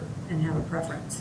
Maybe, I like the approach, the, staged or stair-stepped approach. I think Mhm. if we could get the golf course to come on board, like embrace it, and then you've got the city, sort of the level one that you proposed, and the golf course sort of voluntarily doing that, that becomes the foundation for a good PR campaign. And then the residents, a lot of them don't know, I'm just using a little bit, it's probably not a problem, but, when there's 4,500 people out doing that every day, it adds up, and people just sometimes don't know that stuff, so. Yeah, I mean, there's a study, was it yesterday, the Parkinson's study? I didn't see it. Yeah, within 6 miles of a golf course. Hmm. If you're within 1 mile, your percentage goes up by 130%. Probability of being Parkinson's. Well, So Is that then, tied to glyphosate or is that something else? Fertilizer? It's herbicides and Herbicides. both. so then it sounds like move forward with the first part, which is prohibited for use on city-owned and managed properties. And that's a very common thing. Hold on the licensed businesses part for now. And then the question is, it sounds like, do we add and recreationally zoned land? So I just texted Scott Ferguson, do you all use Roundup or any glyphosate? He responded, we do. Period. Oh, that's why I okay. didn't want You've got to We do, do. why didn't you tell me you had his phone number? So we know, need to know the extent. I wouldn't have waited a month. Yeah, so, yeah, I mean, I think it's, to me, it's pretty black and white. If they do, they do. If they don't, they don't. Because when you get into like, how much, I mean, so then the question is if we said in recreationally zoned, that now that kind of sets up a fight. And you all are more experienced with those kinds of fights than me. I mean, I don't know if it's one worth having. I don't know. It could just be a conversation. You say, hey, we're, like you said, like we're gonna put something forward to propose that it's banned on city property for, all the reasons that are very publicly available. If we wanted to include in recreationally zoned land on the island, how would that impact you? He could be like, oh yeah, I'll just switch to organic, no big deal, or he could say this will cost me, this will cost the golf course, millions of dollars or whatever. So maybe Have that conversation. Yeah, we could ask Andrew Schumacher, because he came from Hilton Head. Yeah. So Hilton Head banned it as a town, but I'm wondering what they did with the golf With courses. the golf course. So we could see if there was a I difference. can assure you Scott will have an opinion. And he won't be bashful about sharing it. So Yeah. we could definitely ask it, is it, Cost. but get Terry and Andrew Yeah. on board, because Scott's trying to do his job as most efficiently as he can. They might be a little bit more supportive of doing something more broadly is good for the Scott? community. he takes care of the golf course. Scott Ferguson. Scott Ferguson. He's employed by Wild Wild Dunes. Dunes. Wild Oh, Dunes. He's the kind of guy that oversees The head of golf the course. golf Oh, course. Ed Yeah, Greenskeeper. yeah. But, He lives here? He doesn't live. Oh, he works here. He Yeah. works at Wellens. He'll take the path of least resistance, Jeff so, because he has a budget, so anything that's gonna drive up his budget Right. or kill his grass and make the golf. Can we just course ask him how big of a unavailable. deal? Yeah. Put him on speakerphone. Right. We should just ask him. I mean, just say, hey, if we, said Roundup was banned in recreation, I've never met him, but, if we just said, how impactful would that be?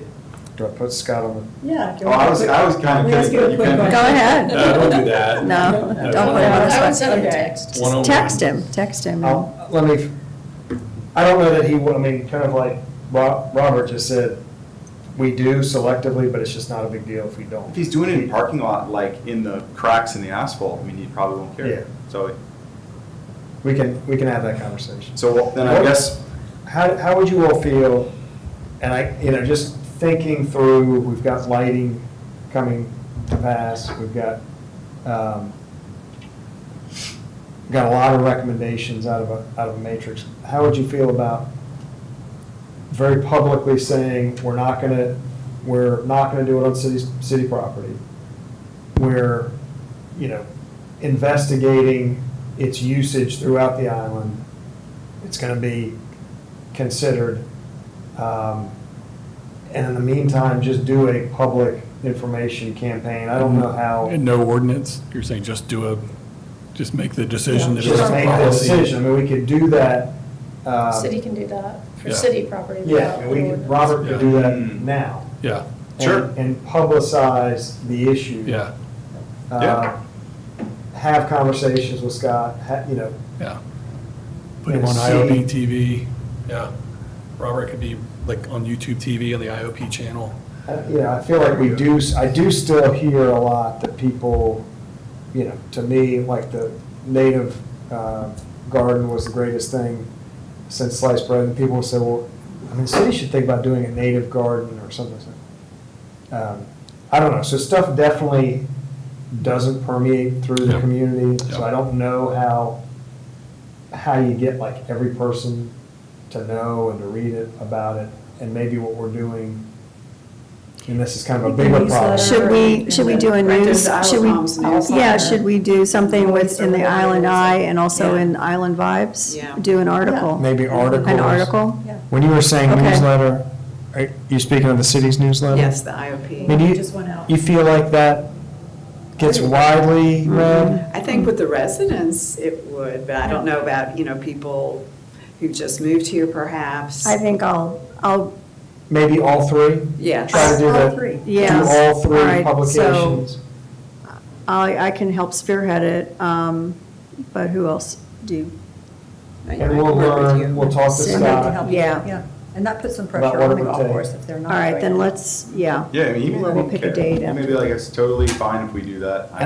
And just kind of gather information, like from Trent. Trent is out here a ton, and I don't know what his reaction was, He was very upfront. He was like, I absolutely agree with you, and, that's why we've really stopped using much of it at all. so you get the sense that Trent would say it would be Fine, minimal impact to his business. for if his you- business, if you yes, were to- yes. Who's Trent? Trent is in charge of the Green Carolina, which is the main landscaping company for but they're the ones that put in, cut the grass, put the flowers yeah, and yeah. all that in. He's, very, very amenable to discussions about putting in more native plants, in beds. It'd probably be good PR for Wild Dunes, to be honest with you. You looped it in, I mean. And I feel like there aren't that many, I feel like maybe 5 landscape companies do maybe 80% of the work out here. There's a lot of companies out here, but I feel like we see the same kind of bigger ones, so maybe we just get Kind feedback. of target them. Target I them know. and just say, what would it do to your business? Would you all be supportive, not supportive? Would it devastate your business? Because I know that's how the word will come back to the city, is it's gonna, we enact a ban, they contact their landscape provider, and then the landscape provider either says, not a big deal, no problem, or they kind of pitch that the sky is they're falling. gonna charge you twice Yeah, as or they're much. gonna say it's twice as much, the sky is falling. Those are probably some that would be a part of the article. It's like it's free PR.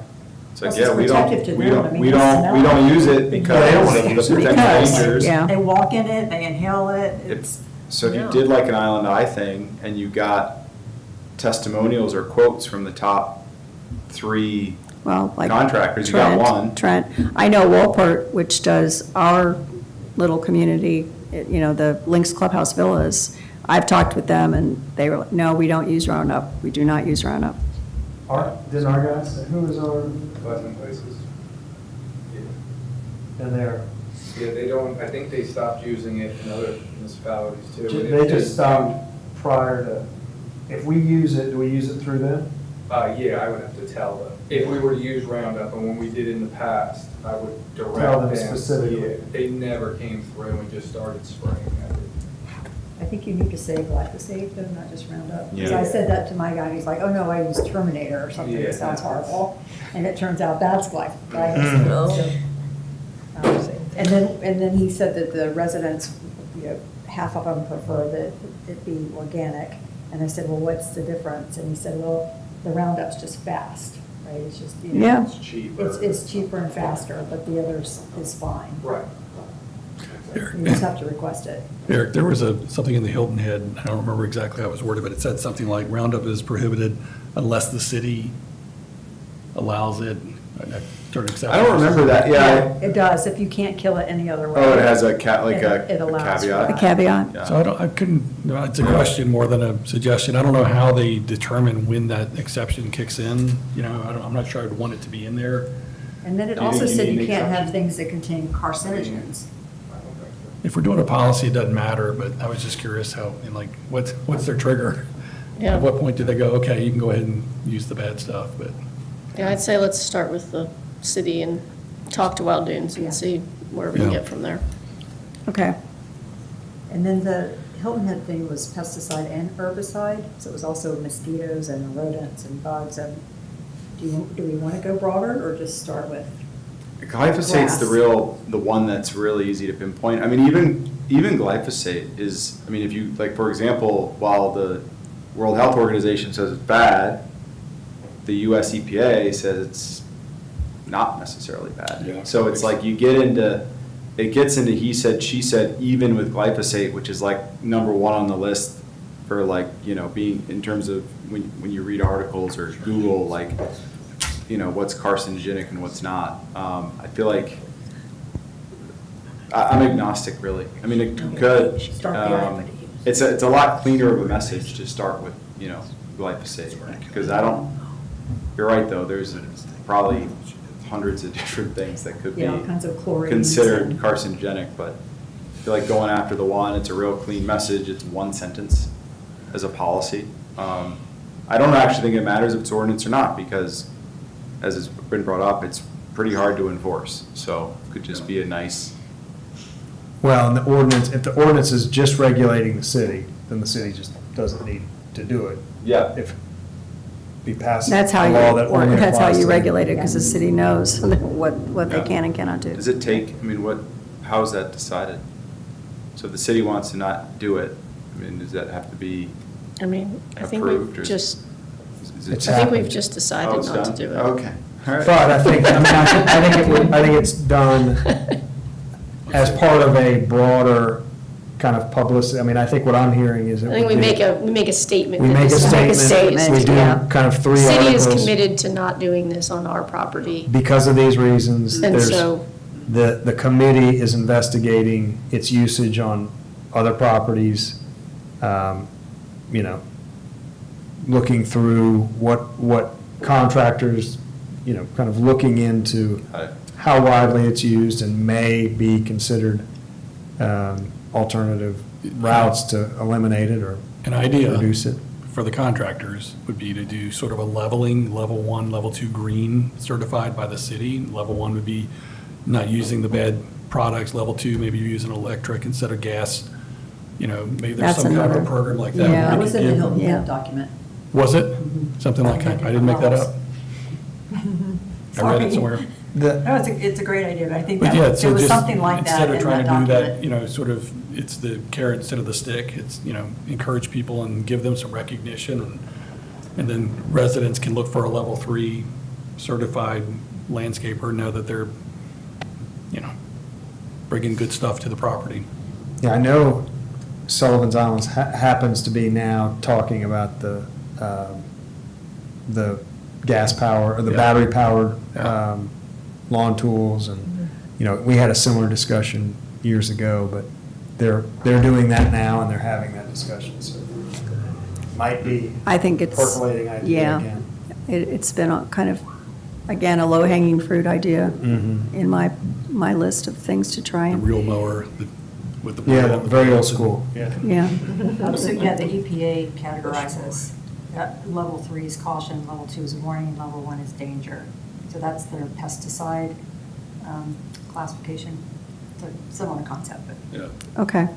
Well, it's 20 to 6, so I think we need to, so we will move forward with I'm going to work with Sean and Cindy on crafting an article that we can have published. I'll bring it, obviously, to council, or to EAC next month's meeting. Okay. For, if there's tweaks or final approval to move forward.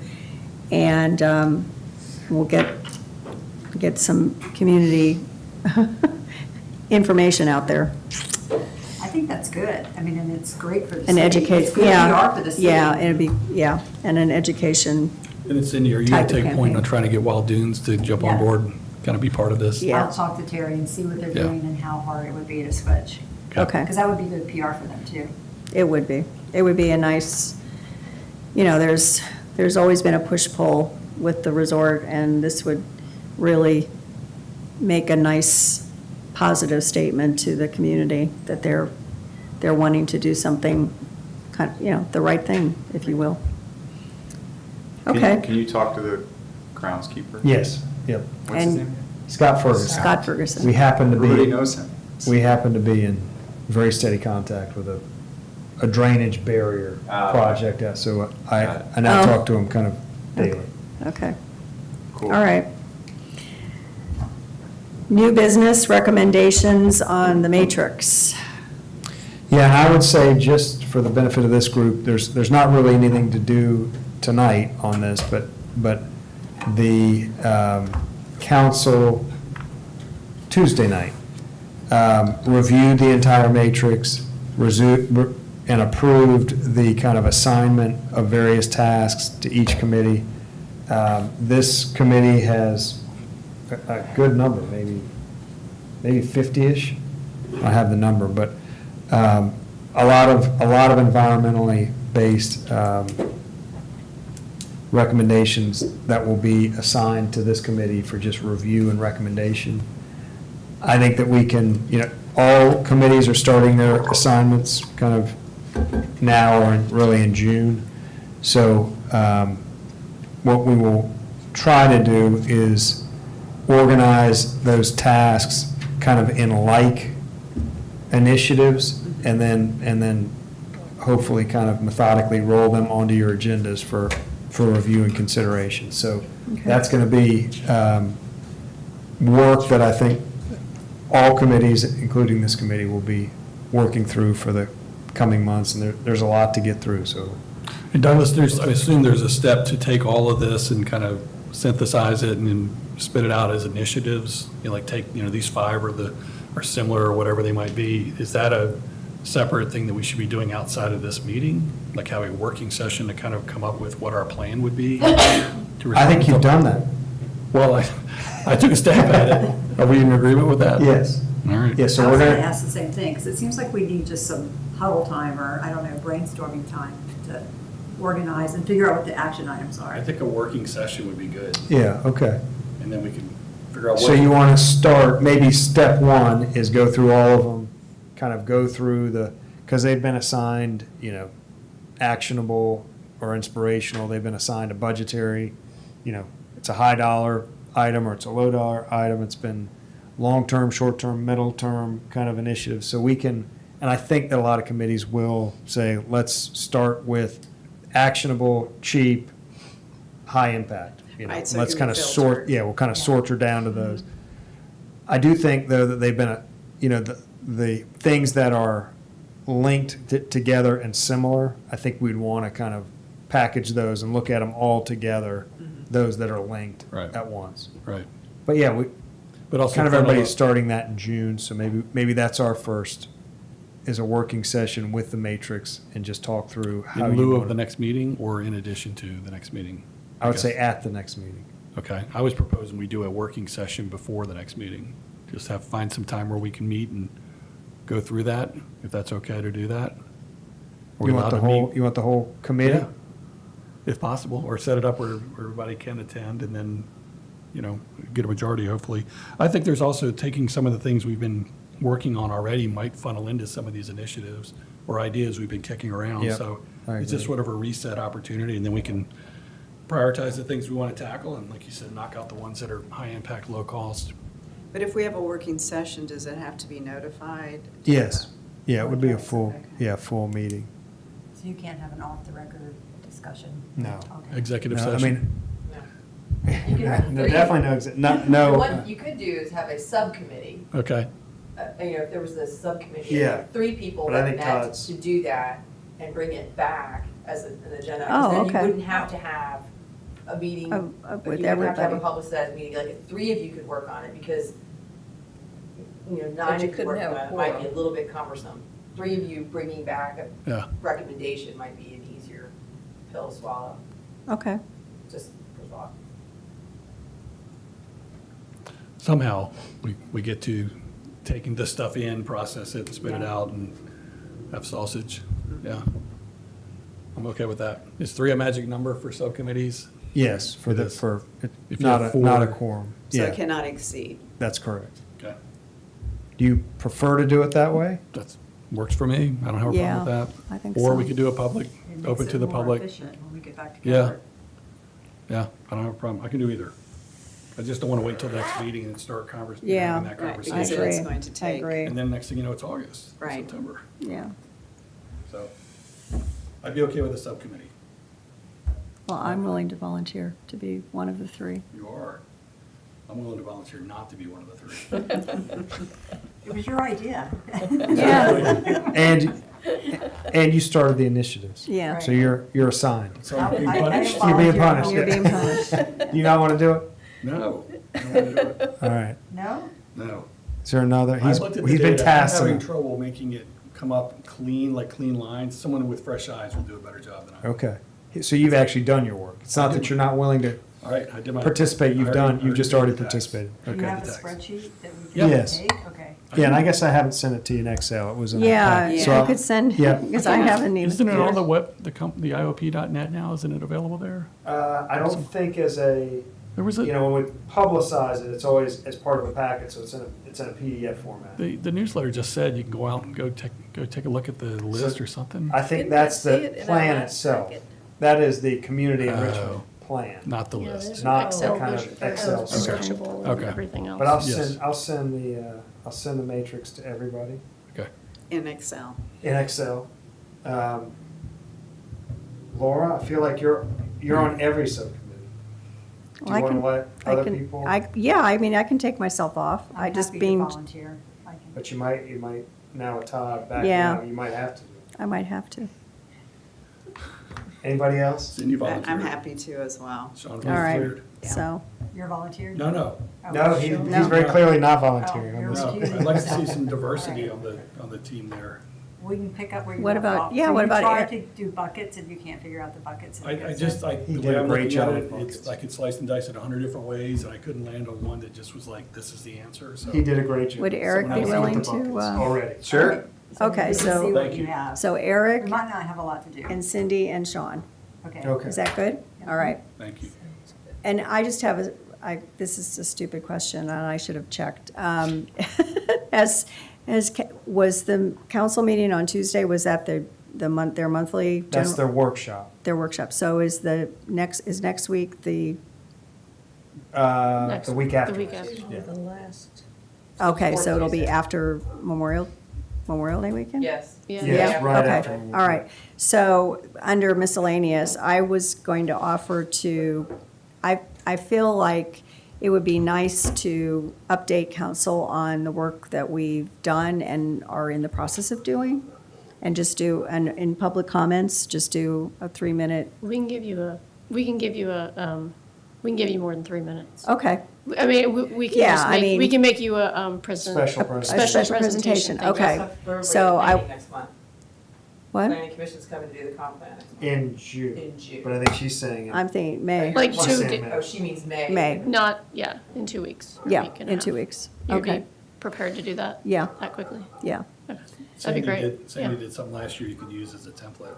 okay. Yeah, but no, that would be, I think that's helpful. Yeah, I think it would be, I felt like quarterly we should give them, and we're already into almost June. Yeah. And so I thought it would be a good idea to kind of recap what we've Yeah, been and you've working got- on and what we've, You're coming to kind of, you're about to push things yeah, up to. yeah. them. and Yeah, I I feel think like also we're it making would help some, we've got some 'Cause momentum going. There is going to be some recommendations coming to council, so that would be nice Right, to right. So if that's okay put with a every, face to a Yeah. recommendation.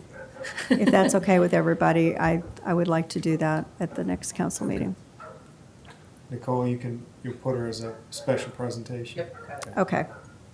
Another update, Cindy asked before the meeting started that the turtle signs, Mary, you want to give an update on the timing? Oh, yes, the Wild Dunes is going to get them, but the problem, the holdup, is that the QR code now has to be changed on all of them. And one of our members, Liz Firestone, has gotten them to stick on, and they're UV rated and all that. But she wanted to stick them on all the Wild Dunes signs before they were out.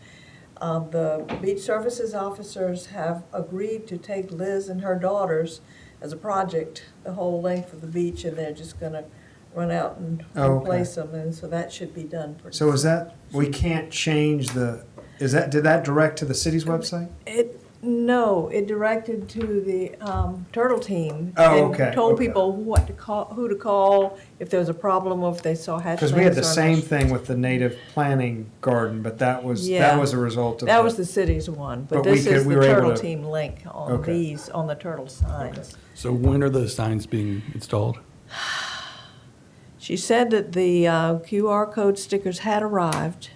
She did not tell me exactly when they were going to do them, but all she has to do is go over to the Wild Dunes Community Association office and stick them on, because Larry over there was holding them for her. He would have had them up by now, but it I was know. so much easier just to do them at the office. Just Larry I, Pipes. if Head I of had Security. known, I could have asked her, because we were talking about something else I've been today. hammering Larry to get those signs up, and then I found out that we were the holdup. And where were they, just in a warehouse or something? They were, I think, in Larry's office. Oh.